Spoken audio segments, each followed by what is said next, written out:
এটা পত্রিকায় আজকে হেডলাইন দেখলাম, কোথাও বলছে বাংলাদেশ জামাত ইসলামী সরকার গঠন করবে, বিএনপি বিরোধী দলে যাবে। তো ভাই সব আপনারা কি নির্ধারণ করে দিয়েছেন বিএনপি বিরোধী দলে যাবে নাকি জনগণ করবে?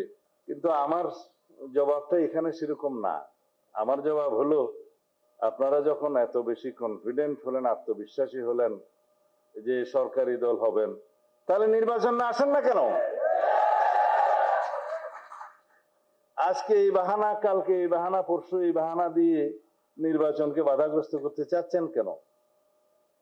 উদ্দেশ্য কি সেটা তো আমরা জানি, আরো একটু কিছুদিন পরে বলবো।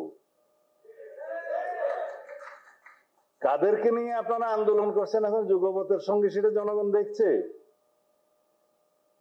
তাদের মধ্যে একটি দল আছে, আমি নাম নিলে তো আবার অসুবিধা, 2024 সালের 7ই জানুয়ারি আমিডামে নির্বাচনে অংশগ্রহণ করেছিল। মার্কাটা বলতে পারি না? না, আচ্ছা আপাতত ওইটা থাকলো, কারণ 7টা দলের মধ্যে আপনারা নাম খুঁজে নেবেন।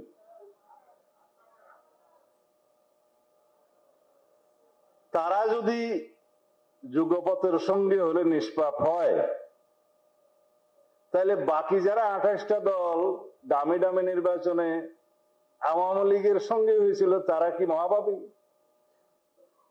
মানে আপনাদের সাথে সঙ্গী হলে যুগপথের, তাদের কোনো পাপ নাই, এই নীতি সঠিক নয়।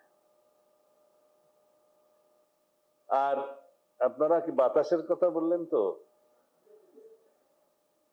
যারা 2024 সালের নির্বাচনে তারা অংশগ্রহণ করার সুযোগ হয় নাই, কিন্তু তার আগের সব নির্বাচনে যারা হাত পাকা দিয়ে বাতাস করেছে তারাও সঙ্গী।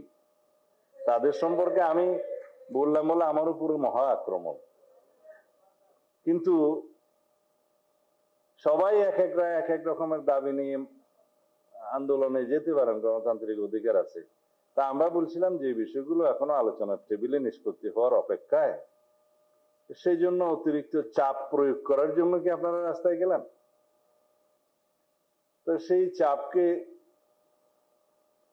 আবার বাতাস শূন্য করার জন্য আমাদেরকেও তো যেতে হবে রাস্তায় আন্দোলনে। সেটাকে আমরা এখন চাই, কারণ আমরা আলোচনার টেবিলে নিষ্পত্তি চাই। কারণ বাংলাদেশের গণতান্ত্রিক সংস্কৃতিতে অনেক পরিবর্তন হয়েছে।